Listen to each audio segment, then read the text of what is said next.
नमः शिवाय। आप सभी भक्तों पर भगवान शिव के साथ मां गौरी की कृपा सदैव आपके और आपके परिवार के ऊपर बना रहे। अगर आप सावन श्रृंखला में बने हैं तो आपके ऊपर भगवान शिव की कृपा तो बनी ही रहे, साथ में उनका आशीर्वाद आपके ऊपर सदैव बनी रहे। आइए आज की कथा हम प्रारंभ करते हैं। उससे पहले आपसे हमारी विनती है, कमेंट बॉक्स में हर हर महादेव लिखना ना भूले। प्रतिदिन की भांति कथा आप प्रेम भाव से सुनिएगा। आज की कथा सावन महात्म की आखिरी 30वां कथा है। सावन का महीना भगवान भोलेनाथ को समर्पित होता है। ये महीना भोलेनाथ को अत्यंत प्रिय होता है। इस महीने में अगर कोई भी शुभ कार्य किया जाए तो सफल होता है। माना जाता है कि भगवान भोलेनाथ की अगर आप कृपा दृष्टि प्राप्त करना चाहते हैं तो सावन महात्म की कथाएं अगर आप प्रतिदिन सुन लेते हैं तो आपके ऊपर जितनी भी संकट होती है, समस्याएं होती है, भगवान भोलेनाथ जाने से पहले ही हर लेते हैं। आपसे यही हमारी विनती है कि ध्यान पूर्वक कथा को पूरा सुनिएगा। सावन श्रृंखला की जो कथा होती है ना, उससे सुनने मात्र से ही सालों भर के जो पूजा के फल होते हैं वो प्राप्त हो जाते हैं। ऐसा भोलेनाथ की कृपा होती है उस घर पे, संसार पे। तो अगर भक्ति भाव से कथा आरंभ किए हैं तो पूरी कथा आप जरूर सुने, जिससे कि आपके ऊपर भी भगवान शिव की कृपा बनी रहे। जीवन में बहुत सारी समस्याएं आती है, लेकिन भोलेनाथ की कृपा सभी भक्तों पर बराबर होती है। तो आइए कथा प्रारंभ करते हैं। आज की कथा में हम सुनेंगे सावन मास महात्म के पाठ एवं श्रवण का फल। आइए कथा आरंभ करते हैं। ईश्वर बोले, हे संत कुमार, मैंने आपसे सावन मास का कुछ महात्म कहा है। इसके संपूर्ण महात्म का वर्णन सैकड़ों वर्ष में भी नहीं किया जा सकता है।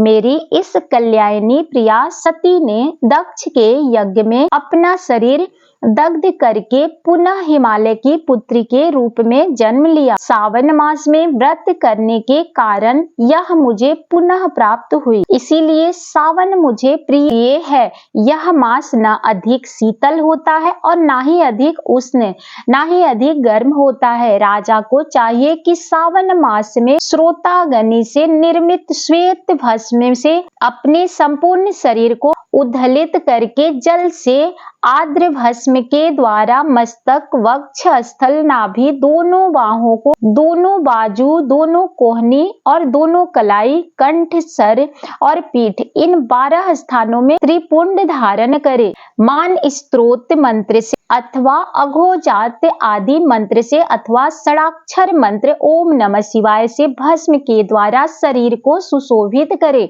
और शरीर में 108 रुद्राक्ष धारण करे। कंठ में 32 रुद्राक्ष, सर पर 22, दोनों कानों में 12, दोनों हाथों में 24, दोनों भुजाओं में 8, ललाट पर 1 और शिखा के अग्रभाग में 1 रुद्राक्ष धारण करे। इस प्रकार से करके मेरा पूजन कर पंचाक्षर मंत्र का जप कर ले। हे विपेंद्र, सावन मास में जो ऐसा करता है वह मेरा ही स्वरूप है, इसमें तनी भी संदेह नहीं है। इस माह को मेरा अत्यंत प्रिय जानकर केशव की तथा मेरी पूजा करनी चाहिए। इस मास में मेरी अत्यंत प्रिय तिथि कृष्ण अष्टमी भारत के पश्चिम प्रदेशों में युगा आदि तिथि के अनुसार मास का नामकरण होता है। अतः सावन कृष्ण अष्टमी को भाद्रपद अष्टमी समझनी चाहिए। उस दिन भगवान श्री हरि देवकी के गर्भ में उत्पन्न हुए थे। हे संत कुमार, यह मैंने आपको संक्षिप्त में बताया है। अब आप और क्या सुनना चाहते हैं? संत कुमार बोले, हे पार्वती पते, आपने सावन मास को जो कृत्य कहा उन्हें सुनकर आनंद सागर में निमग्न रहने के कारण और उनका वर्णन विस्तृत होने के कारण व्यवस्थित रूप से स्मृति नहीं बन पाई।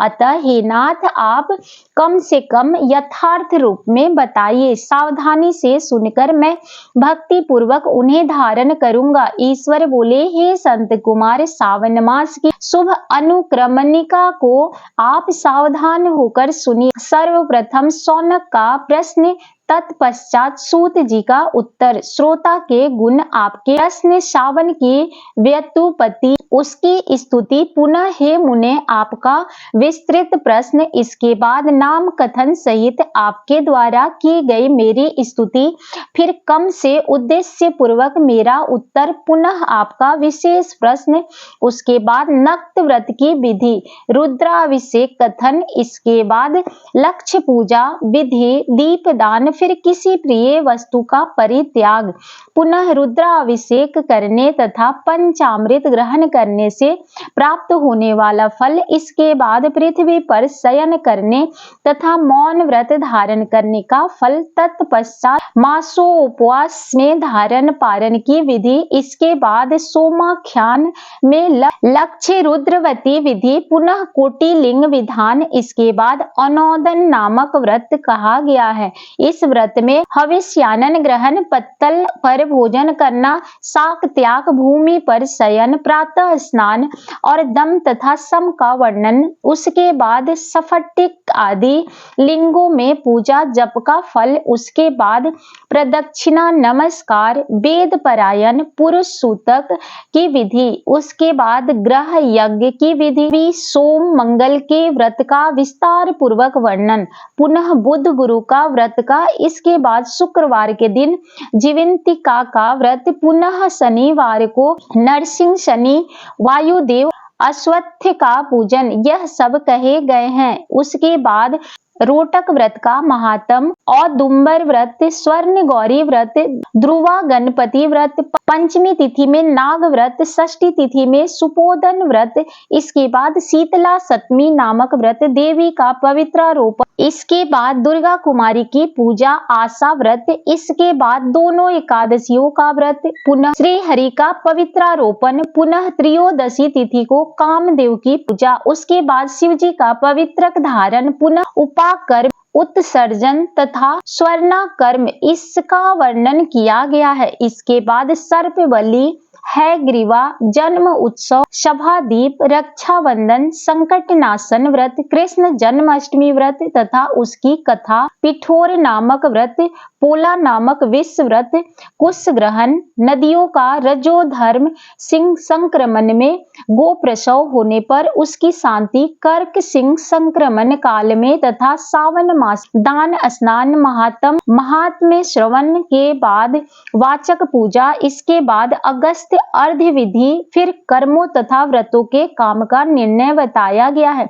जो सावन मास में महात्म का पाठ करता है अथवा इसका श्रवण करता है वह इस मास में किए गए व्रतों का फल प्राप्त करता है। हे संत कुमार, आप इस शुभ अनुक्रम को अपने हृदय में धारण कीजिए। जो इस अध्याय को तथा सावन मास के महात्म्य को सुनता है वह इस फल को प्राप्त करता है जो फल सभी व्रतों का होता है। हे विप्र ऋषि, कहने से क्या लाभ? सावन मास में जो विधान किया गया है उनमें से किसी एक व्रत का भी करने वाला मुझे प्रिय है। सूत जी बोले, हे सौनक, शिव जी के अमृतमय इस उत्तम वचन का अपने कर्मपुट से पान करके संत कुमार आनंदित हुए और कृत्य हो गए। सावन मास की स्तुति करते हुए तथा हृदय में शिव जी का स्मरण करते हुए देवर्षि श्रेष्ठ संत कुमार शंकर जी से आज्ञा लेकर चले गए। जिस किसी के समक्ष अत्यंत श्रेष्ठ रहस्य को प्रकाशित नहीं करना चाहिए, प्रभु आपकी योग्यता देखकर ही मैंने इसे आपसे कहा है।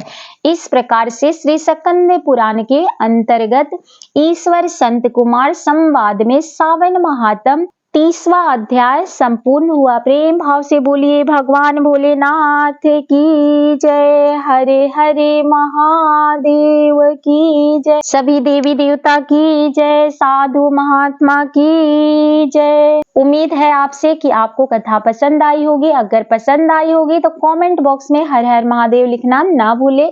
इसी तरह से कथा सुनने के लिए, जानकारी लेने के लिए और साथ में आपको पूजा की संपूर्ण जानकारी, छोटे-मोटे उपाय इस वीडियो में आपको प्राप्त होते हैं। तो आप इस चैनल को सब्सक्राइब ज़रूर करिएगा, जिससे कि आपको जानकारी पहले प्राप्त हो। अगर थोड़ी-सी भी पसंद आती है, आपको पूजा से संबंधित जो भी जानकारी होती है, आपको सबसे पहले प्राप्त होती है। अगर पसंद आती हो तो इस चैनल को सब्सक्राइब कर लीजिएगा और साथ में लाइक भी करिएगा। तो आप सभी के जीवन में भगवान शिव के साथ माँ गौरी की कृपा सदैव बनी रहे। मिलते हैं अगले वीडियो में, तब तक के लिए नमस्कार।